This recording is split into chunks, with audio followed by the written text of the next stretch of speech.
Have you ever been in a bad relationship? Like a bad relationship, the kind of relationship you might term toxic? Danny back there, the kind of relationship where you end up feeling more torn down than you feel built up? The kind of relationship where the longer you're in it, you realize that I don't even know who I am anymore, and this person that I've become, I don't even particularly like. Have you been in that kind of relationship before? So just a little bit about me. I've been married 10 years now, and that's not the toxic relationship I'm going to talk about. Um, and we dated sometime before we got married. And still, after all these years, almost a decade and a half later, I have an ex-girlfriend that my family still calls, for my benefit, they still call her she who shall not be named. Right? So if after 15 years, you're still referring to your ex, you're still comparing them to Voldemort, the arch-villain of the Harry Potter series, right? That is a good indication that you were in a bad, unhealthy, toxic kind of relationship. True story. Now tell me this. When you got out of that bad relationship, did you feel disoriented? When you got out of that bad relationship, did your world feel upside down, a little topsy-turvy? You were trying to figure out who you were again. It felt different to be out in the world as a free agent, once again, without all that toxicity, without all that unhealth. And what about the next time you went to get back into a relationship? Did you discover that you had unconsciously ingrained all of these maladaptive patterns and behavior that, in the context of the previous relationship, they were really good coping mechanisms to help you get through the day, but now that you're in this new relationship, right, it's just mucking everything up. It's preventing you from being in a good and healthy relationship. Have you had that experience? So maybe it is that in this new relationship you're hesitant to share your opinions because your ex never wanted to hear them. Maybe you're afraid of saying anything the least bit negative because that used to set your ex off. Maybe it's that you're just walking around on eggshells all the time, even though there's no longer any reason to do that anymore. And maybe it took you a while to realize that you were doing all these things, or maybe it took an explicit conversation where this new person you're in a relationship with just told you, it's okay to express negative opinions to me. It's okay to disagree with me. It's okay to run around the house belting out Disney tunes. I'm not your ex. I'm a new person. It's okay for you just to do you. So in other words, after getting out of that old toxic relationship, you had to relearn, right? You had to relearn how to be in healthy relationship. Right? That's real, isn't it? That's real. I think that's something that a lot of us have had experience with. Well, as it is for us, so it was for the Israelites 3,000 years ago. But I would venture to say that the relationship they were in was a good deal worse than even the worst of our relationships.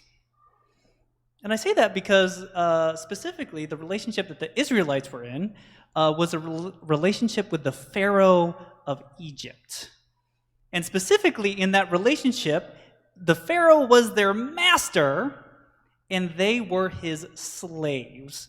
And Pharaoh used the Israelites and exploited them for his own gain. Talk about a bad relationship.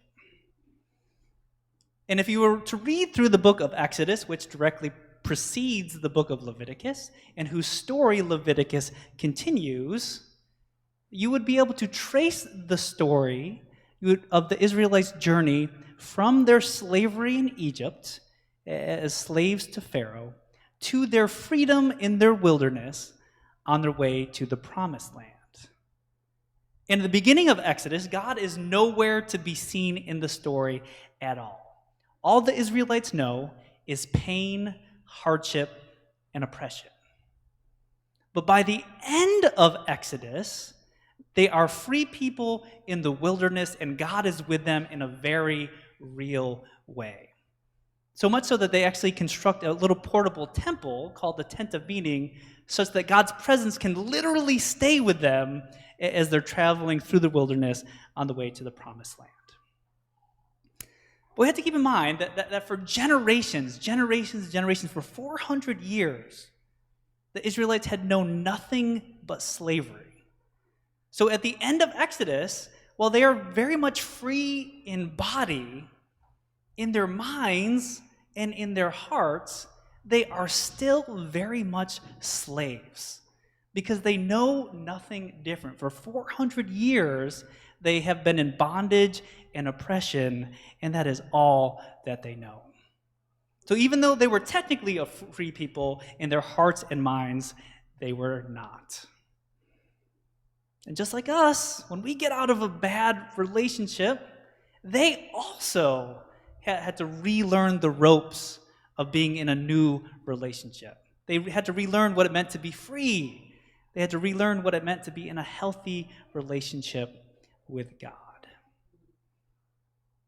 Enter the book of Leviticus. The book of Leviticus is more or less a handbook for priests in which God says, here are some super concrete rules for you to live by. Make a sacrifice in this way and not in that way. Eat this and don't eat that. And if you live by these rules, says God, you will relearn what it means to be a free people. You will relearn what it means to be a holy people.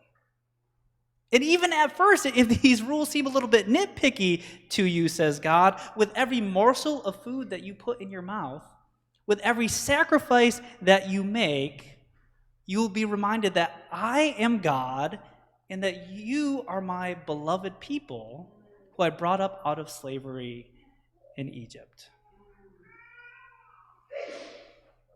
So as you will discover over the next few weeks as we're working our way through it, the book of Leviticus is indeed just chock full of all these painfully exacting, nitpicky, weird rules.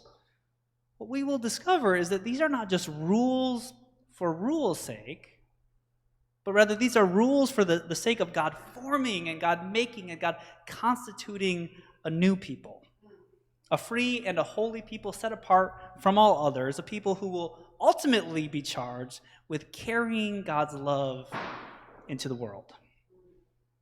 At the end of the day, that is what the book of Leviticus is all about. That is its ultimate purpose. And we can see that purpose at work even in the sacrificial rituals described for us in its opening chapters. All told, the book of Leviticus describes 5 such sacrifices. 5 such sacrifices are presented for the people of the Israelites. 3 of them were sacrifices that you could make if you wanted to show your special devotion or offer special thanks to God. And after being slaves for 400 years in Egypt and now being free, I imagine the Israelites, were feeling a lot of devotion. They were feeling a lot of thanksgiving. So God gave them these sacrifices as a method for expressing that gratitude. Then there was a sacrifice called the sin offering, which was basically a way of cleansing yourself from ritual impurities. And finally, there was what was known as the guilt offering, the sacrifice that we read about this morning. Now, in this guilt offering, you would sacrifice a ram as atonement for some wrongs that you have committed. And as part of the ritual, you also needed to reimburse fully the party that you have wronged.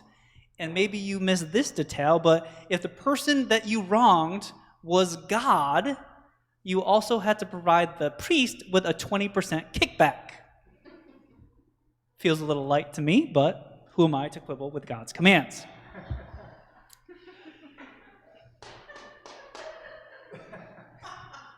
In any case, I will be the first to admit that at first blush, this guilt offering with its insanely complex kind of flow chart that it provides for the kinds of cases where it's applicable and for its almost grotesquely detailed description for what you're to do with the various organs of that ram that you slaughtered, at first blush, it seems really rigid, doesn't it?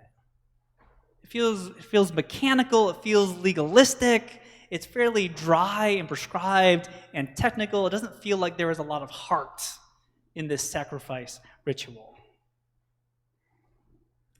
However, if you were to read this passage several times through, and you kind of have to do that with Leviticus because it's so dense and foreign and weird to us, but if you were to read through this passage several times through, there's a couple things about this ritual, some redeeming qualities that I think would bubble to the surface for you. And what I want to do this morning is just point out two of those redeeming qualities for us. So the first thing you might notice if you read through this passage a couple times is that it is not a fine imposed by a court of law. It is not a form of punishment forced on people who were caught doing wrong. In fact, the exact opposite is true. This sacrifice is specifically for folks who broke God's commands when no one was looking and they got away with it. This sacrifice is for folks who swindled their neighbors successfully. They lied, they cheated, they stole, and they got away scot-free. And even though they're in the clear, they started to feel guilty. They saw the harm that their actions had done, and they wanted to make it right. And that is what this guilt offering is about. And when we realize that, right, all of a sudden, the sacrifice has a whole new vibe to it. It's basically a how-to guide for making amends. It's a way of making reparations to those you've harmed. And for newly freed people tasked with setting up an entirely new society, from time to time as you're setting up that new society, you're going to rub one another the wrong way. And humans being humans, from time to time, you're going to do each other dirty. And if you mess up, and you want to make that right, if you want to restore the bonds of community, says God, this is how you do it. And viewed in that light, this is a ritual that we could use today in our own society, maybe with a little less ram's blood being spattered about the altar. But we really could use a ritual just like this. So that's the first thing I want to point out, that this ritual is not a court-mandated punishment, but it's for folks who want to make right a wrong that they have committed.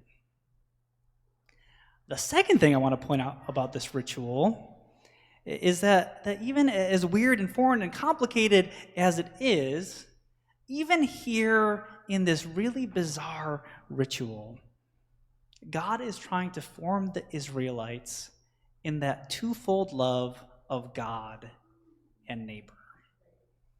All right, so if you read through that complicated flow chart in the beginning of reasons that you might want to consider using this ritual, of making this sacrifice, you would walk away with the understanding that there are two basic conditions under which you would use it. One, if you had committed some sort of offense against God. And two, if you committed some sort of offense against your neighbor. And seeing as how this is not a mandatory sacrifice, presumably the reason you would want to make amends in the first place is out of love, right? Love for God, love for your neighbor.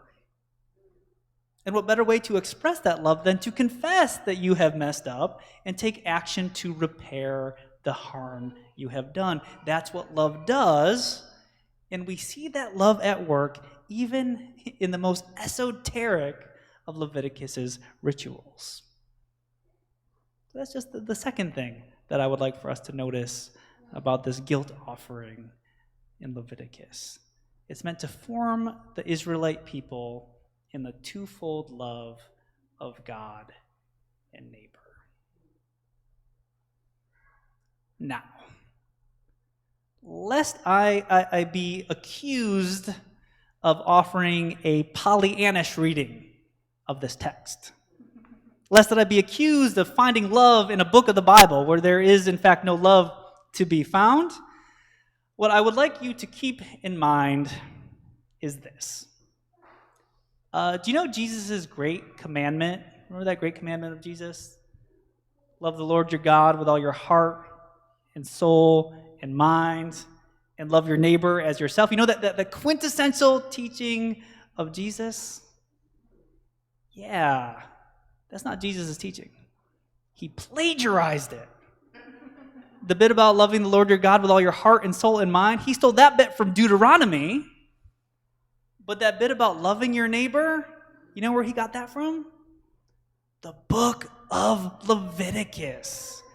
Chapter 19, verse 18 to be specific. Do not seek revenge or bear a grudge against anyone among your people, but love your neighbor as yourself. Leviticus chapter 19, verse 18. And so what that means for us is that Sunday after Sunday, as I stand up on that podium and say that we are on a mission to love God and love people, what that means is that the roots of that mission run deep. They go back beyond Jesus to the very beginning of the Israelite story that we see right here in Leviticus. And my hope for us as we continue to study Leviticus over the next few weeks is that we will continue to make the roots of that mission plain. So plain, in fact, that even old she who shall not be named could appreciate them. And I need you to know, she did not appreciate much. Friends, in Jesus' name, may it be so. Amen.